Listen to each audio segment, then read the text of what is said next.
I'm like in the institution fighting for the space we deserve, but also doing a lot of protecting. And there's been times where, that have really harmed myself and the people that I work with. And I would say more than tensions. There's violence that happens, there's harms that happen.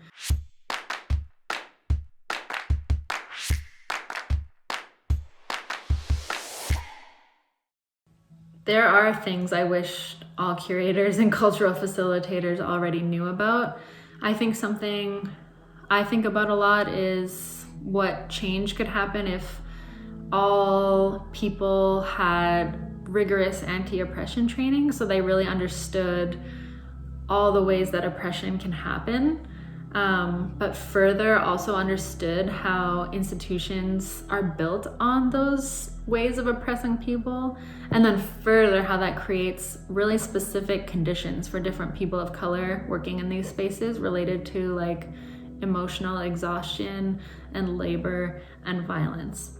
So I think about that a lot, as that's one thing I wish all curators, all facilitators, all people working in these spaces took it upon themselves to have that kind of training. One is thinking about territory. So like, does this person or organization understand what territory they're on? Further, do they have accountable relationships with people from that territory? Do they consistently work with people from that territory? Like, that's such a huge question, because you're occupying their land, their territory. Like, you should be involving them, paying them, putting them in positions of power. Like, that's a really, really important one for me. Other red flags, just things like tokenism, like, is there just one Indigenous person working within that organization? Furthermore, like, how many people of color work in actual positions of power within this project or organization or whatever it may be? Those are kind of like the red flags that I look for, and that seem really basic, but it's quite shocking when you look at, what's actually going on in terms of positions of power within these different fields and spaces. There is perception amongst mainstream newsrooms that stories are to be taken and then relayed, and that in some ways mainstream organizations are owed stories from community members, and that they have to hand those over for the benefit of the organization itself.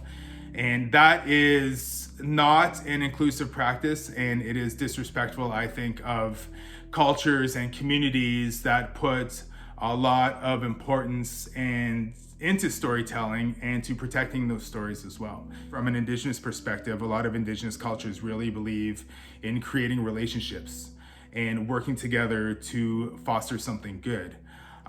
But that's not necessarily the intention from a reporter's perspective, who believes that they need to be objective in this arcane sense of a dominant white perspective, right? And just those two, I guess, varying, contradictory outlooks on life really don't work well together. And I think a lot of work needs to happen to raise awareness at the institutional level to allow Indigenous stories and Indigenous cultures to thrive and breathe on their own in these other spaces. The spaces themselves have to adapt, not the Indigenous people who are sharing their stories. I believe a relationship needs to be formed. It needs to be fostered. It needs to be cared for. People need to be respected on all sides before anything is created, or before anything is taken and then restructured or reproduced for a wider consumption. So some time needs to be spent having good discussions, informed discussions, and transparent discussions about what everybody's intentions are before anybody hits record, before anybody opens the shutter, before anybody writes anything down. There needs to be a meeting there of sort of minds and of hearts, and the time needs to be afforded to that relationship building process. Throughout the course of modern media history, as it has existed in Canada, media has taken from Indigenous people so much without giving anything back, and at the same time, not properly representing Indigenous communities. Journalists really have to ensure that they are storytellers and not story takers. Journalists aren't owed anything from anybody when it comes to going in and telling a community story. So the history of Canada is that Indigenous people have had things taken from them since this country's inception. They had the land taken from them, they had their natural resources taken from them, eventually they had their children taken from them to go to residential school or to be apprehended into the child welfare system. And then journalism follows that same trend if it's not done properly. Stories will be taken from communities if there's no common understanding of intent. I think additionally there's a tension between the kinds of research that are valued and held up, and then the kinds of research that are possible within Indigenous communities to do in a responsible way.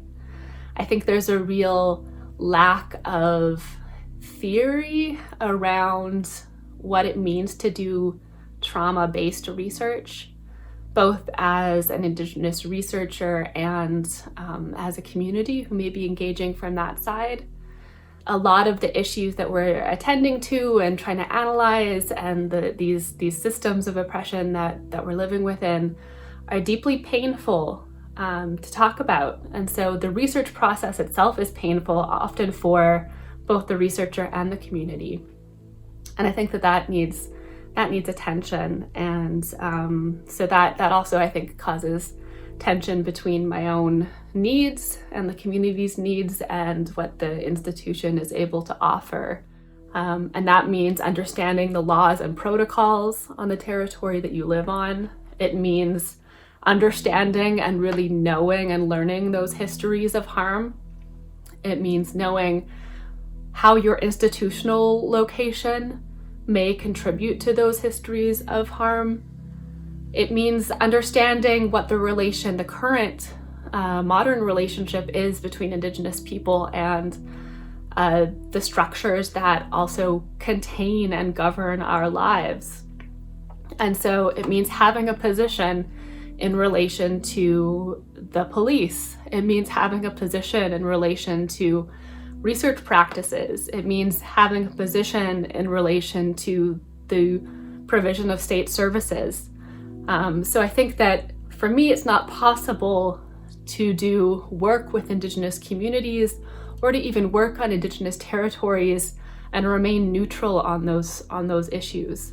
I think it's a responsibility of especially cultural work that's done with Indigenous people and on the territories that we have cared for generations.